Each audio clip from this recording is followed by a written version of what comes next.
Salut à tous, on se retrouve pour une vidéo avant-match concernant la rencontre qui aura lieu entre l'Inter Milan et le Barça. Bien évidemment, une grosse affiche et bien sûr aussi un match très important. On va jouer deux fois de suite l'Inter Milan en Ligue des Champions, donc du coup, il va falloir faire de bons résultats pour pouvoir se qualifier en huitième de finale. Et c'est pas n'importe quelle équipe, donc on va voir un petit peu leur état de forme. Et puis, je vais surtout vous dire comment je vois ce match-là en termes de physionomie et compo, pronostic, etc. comme d'habitude. Alors déjà, par rapport à l'Inter Milan, c'est une équipe qui va très très mal en ce moment. J'aimerais même dire qu'ils sont en crise totale, que ce soit par rapport à leur situation financière, par rapport à leur président, par rapport aussi à leur coach, par rapport aux résultats sportifs. C'est une équipe vraiment qui souffre beaucoup, qui déjà est huitième en Serie A, ce qui est catastrophique pour eux, alors que de base ils visent clairement le titre. Et puis quand tu regardes en plus de ça, ils ont des absents comme déjà Brozovic, qui est vraiment le joueur clé au milieu de terrain, qui aide beaucoup cette équipe-là à se relancer, ou même quand ils jouent en transition offensive, il leur fait beaucoup de bien. Et puis c'est un gars qui subit super bien le pressing, donc quand tu sais que le Barça aime bien presser, Brozovic peut le casser assez facilement avec ses qualités pures techniques. Après, il y a aussi Lukaku, ça fait un petit temps, il est très souvent vanné, c'est vrai, mais pour moi, ça reste quand même un très bon joueur qui, quand il est dans un grand jour, peut sortir un grand match, tout simplement. Surtout que là, avec l'absence d'Araujo et Koundé, je pense qu'il a quand même un gros avantage physique sur Christensen et sur Eric Garcia, et il aurait pu faire très mal. Et puis, on a le cas Lautaro Martinez aussi. Alors lui, il devrait quand même jouer ce match-là, mais il n'est pas à 100% parce qu'il est sorti, donc on va dire sur blessure. Il a eu quand même des petits problèmes en fin de match face à l'AS Rome. Et du coup, il ne devrait pas être à 100% comme je vous l'ai dit. Maintenant, par rapport à cette équipe-là de l'Inter, quand je regarde leur match, ce qui me frappe clairement aux yeux, directement, c'est le manque de confiance. On sent une équipe vraiment qui est un petit peu perdue sur le terrain. Déjà, par rapport à Inzaghi, le système de jeu, j'ai l'impression que ça allait bien ces derniers mois, on va dire, dernières semaines. Mais là, maintenant, ça va plus trop. C'est plus trop cohérent. Et en plus de ça, sur le terrain, tu sens que les joueurs bah voilà quoi, ils ont vraiment un gros manque de confiance et là-dessus c'est problématique parce que c'est l'équipe qui encaisse beaucoup de buts, qui peut encaisser assez facilement, alors que de base défensivement ils sont quand même très costauds. Et puis offensivement, Lautaro Martinez n'est pas au top en ce moment. Il peut quelquefois faire des petits coups de folie, mais là il n'est plus du tout à son meilleur niveau. Dzeko peut aussi mettre des buts, mais c'est pas toujours le top non plus. Dumfries fait vraiment des matchs très compliqués. Honnêtement, je trouve que de base c'est un très bon joueur, mais en ce moment il vit une période très compliquée. Il n'est pas au top. En fait, le problème aussi c'est que côté gauche, tu as Di Marco qui joue, mais c'est pas très convaincant. Certes, il a marqué lors du dernier match, mais pour moi dans le jeu c'est pas très convaincant. Gossens n'a pas encore pu s'imposer. Il y a quand même quelques questions à se poser. Je pense surtout que Barella a vraiment fait de super matchs, mais il est un petit peu seul au milieu de terrain. C'est une équipe vraiment qui a beaucoup de difficultés. Maintenant, ce qu'il faut se dire, c'est qu'en fait, là, ils ont plus grand-chose à perdre. De base, quand tu joues dans un groupe avec des champions face au Bayern et face au Barça, tu te dis que si tu finis troisième, personne ne peut vraiment t'en vouloir. Tu dois avoir l'ambition de te qualifier en huitième de finale, mais c'est pas une catastrophe si jamais tu n'arrives pas à te qualifier, tout simplement.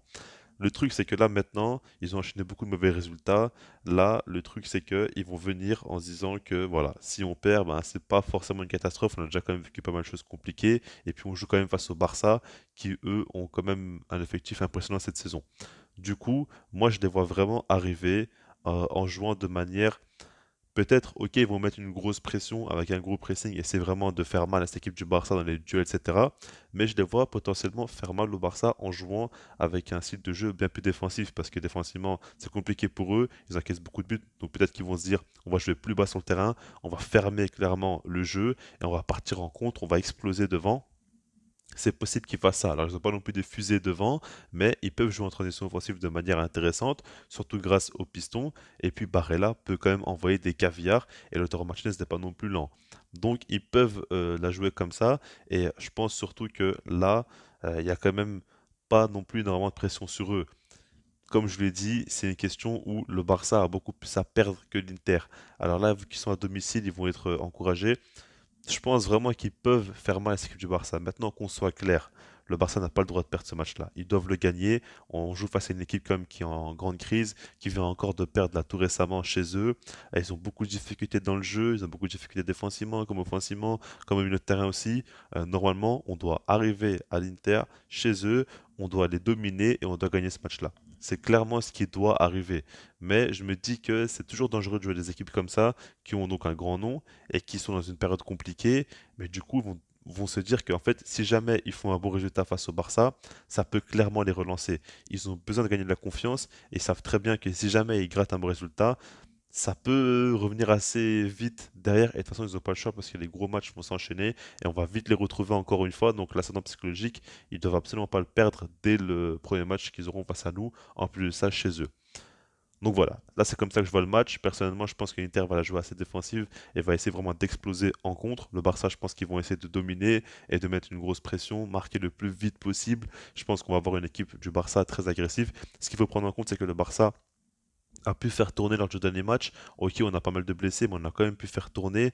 Certains joueurs vont quand même arriver à 100%. Ça me rassure plutôt bien. Côté Inter, ils sont limite un peu cramés face à l'Ice Rome, où ils ont joué un match avec une énorme intensité. Ça s'est battu jusqu'au bout. Ils ont tout fait pour égaliser jusqu'à la dernière minute. Ils n'ont pas réussi, mais ils ont donné quand même beaucoup d'énergie sur le terrain. Et je pense que mentalement, en termes de confiance, comme physiquement, le Barça a quand même un gros avantage. Et même s'ils viennent à l'extérieur, je pense qu'ils doivent clairement gagner ce match-là. Maintenant, par rapport à ma compo, je vous l'affiche. Je mets Ter Stegen au but, 4-3-3 avec Sergio Roberto, Christensen, Eric Garcia et Balde. Comme vous l'avez vu, je n'ai pas fait de folie, quoi. Tout simplement, Sergio Roberto, je ne sais pas forcément s'il est à 100%, mais l'idée de mettre Balde à droite, c'est pas forcément le top. C'est vraiment du bricolage. J'espère quand même que Roberto pourrait jouer ce match-là, c'est quand même son poste. C'est vrai qu'il me rassure pas plus que ça, mais je préfère quand même voir un Sergio Roberto qu'un Jordi Alba ou qu'un Piqué. Voilà, parce que je trouve quand même que Sergio Roberto, ces derniers matchs, il a quand même été intéressant, il a montré de belles choses et il a quand même une bonne forme physique. Alors que les deux autres, c'est plus compliqué, je trouve. Maintenant, par rapport au milieu de terrain, je mets Busquets, Gavi, Pedri. Alors, De Jong, c'est possible qu'il soit de retour pour ce match-là, mais je ne pense pas donc du coup qu'il sera à 100% par rapport à son manque de rythme. Et c'est pour ça que je préfère quand même le mettre sur le banc. Busquets ne m'a pas en fait plu lors du dernier match. Je l'ai trouvé quand même un peu trop nonchalant, avec beaucoup de pertes de balles. Honnêtement, je trouve que ces derniers temps, il n'est pas au top. Il va falloir vite qu'il rehausse son niveau. Mais pour l'instant, ben, je mets tout simplement, encore une fois, Busquets titulaire. Au niveau de l'attaque, Rafinha, Lewandowski, Dembélé. L'attaque type, Ansu Fati n'est pas encore à 100% physiquement. Je ne prendrais pas le risque de le faire jouer dans un tel match. Et du coup, voilà. Alors, on pourrait se dire par exemple que Kessié pourrait jouer, il connaît très bien l'Inter Milan, il a déjà joué contre eux, il a fait de très gros matchs face à eux, c'est vrai, mais j'ai du mal en fait à le positionner quelque part. Alors, peut-être à la place de Gavi, potentiellement, avec un profil différent. Je ne serais pas forcément contre, mais je préférais quand même voir ce milieu de terrain, Busquets, Gavi, Pedri, vu que Frenkie de Jong n'est pas à 100%, je pense que ça pourrait faire le taf. Et je pense surtout qu'avec l'absence de Brozovic en face, va falloir vraiment jouer sur le fait est qu'on puisse les dominer. Barella reste quand même un super joueur. Çalhanoğlu peut aussi faire de belles choses. Je trouve pas que c'est un grand joueur ou quoi, mais il peut faire mal, notamment avec ses frappes de loin. Il faut essayer vraiment de les dominer au milieu de terrain, gagner la possession et les acculer tout simplement. Vu qu'ils sont pas en confiance défensivement, ça peut quand même vite leur faire mal avec un grand Lewandowski. On pourrait facilement marquer des buts, je pense. Donc voilà.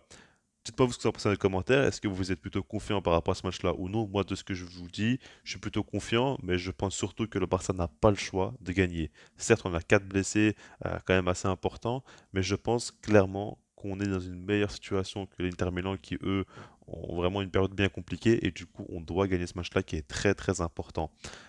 Voilà, je laisse là-dessus et puis sinon, moi, je vous dis peace.